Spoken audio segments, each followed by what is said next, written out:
I loved hearing you talk about your connection with the younger people in the cast. It was obvious that you were kind of a bit of a mentor and like an additional peripheral parent to some of these kids as they grew up, because Sheldon started at imaginary age 9 at the beginning of the series. And how old was he at the end? And talk about your emotional arc with these kids over that period of time. Oh, thanks for that question, because I do love them. They were so tiny when we started, and we were all very thoughtful that we were responsible for these little beings having a very unique life. They're not in school.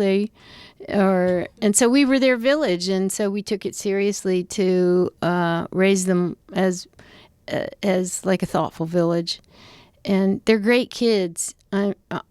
I'm hoping that they'll both take a little break now and for what's have a life. Yeah, just a little bit of a regular life. Let's talk about all three independently. You get there, the little ones are like maybe 9 or 10, and then there's a 14-year-old boy. Tell me about their personalities, and then watching them grow up, how much like their characters or unlike their characters were they, and who have they become?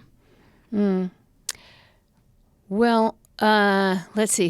We should start with Ian, I guess. He was so tiny when we started. 8, just 8, and God, was charming. What a charming so charming. And I mean, just to memorize things, he literally had only glanced at it, would say it once, blah blah blah blah blah, and have it. Even all of that scientific jargon. All of that. Gosh. Wow. He has taught himself now, I think, 6 languages. Oh my! I think I've tried to figure out what sort of magic he's got, but I think a lot of it is he has such acute hearing stuff. I mean, it's the way he learns. He's taught himself to play Gershwin's Rhapsody in Blue. He came back at Christmas and he said, he lives in my neighborhood, so he dropped by and said, Miss Annie, can I play your piano? I was like, I'd love you to play my piano. And he sat down and absolutely ripped Gershwin off in perfect every note. It was like, I said, honey, how long have you been taking lessons? And he went, no, I haven't. I just taught it to myself. It was like, oh, my. Well, That's I was trying to watch as much as I could in preparation for your arrival, and I made it maybe 15 episodes into season 1. So I have like a nice adventure ahead of me because I'm really enjoying it. But he just sang and danced, trying out for the musical, and I thought, this kid really, he's one of those magical creatures that he's just, a lot of things come very naturally. He's been here many times before, and a lot of things come very naturally to him. And perhaps if he didn't have this life, he wouldn't feel challenged, and that you're offering him that. Well, I think his mother was thoughtful about that. I mean, she was homeschooling him from the beginning.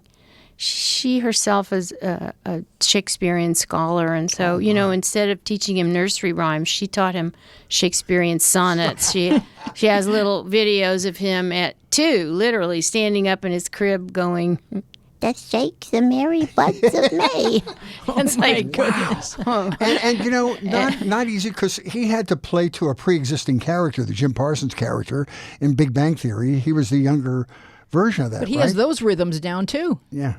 Yes, I think so much of it is rhythm and pattern and stuff. I've never quite seen anybody like him. I love him to pieces. Now, are there any characters, any young people on there who probably will step out of show business now? They want to try something else, or are they all? I don't think so. The older boy is. I thought when I first started working with him, it seemed to be a fluke, sort of, that he'd sent in his own audition and got the role, because he'd done one little thing. He's from a little town in Texas called Orville. And I'm sure, they don't have a lot of movies and stuff that going on down there. And he's a very unusual boy, too, but in a completely different way.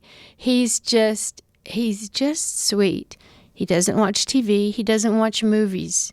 He likes woodworking. He has his own ranch that he's, and, wow.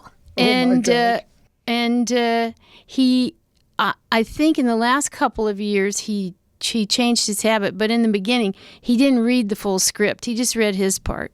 Oh, he's interesting.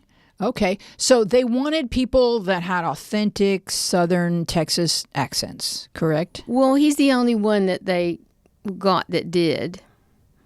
I mean, and his is real authentic. Authentic Texas. Okay. Yeah, and what about the little girl? Where is she from?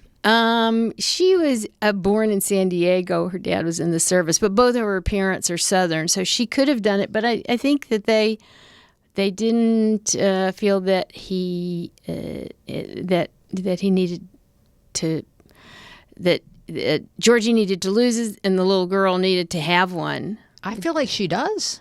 Yeah? Yeah. There's a lilt. Yeah. Describe the character of Meemaw.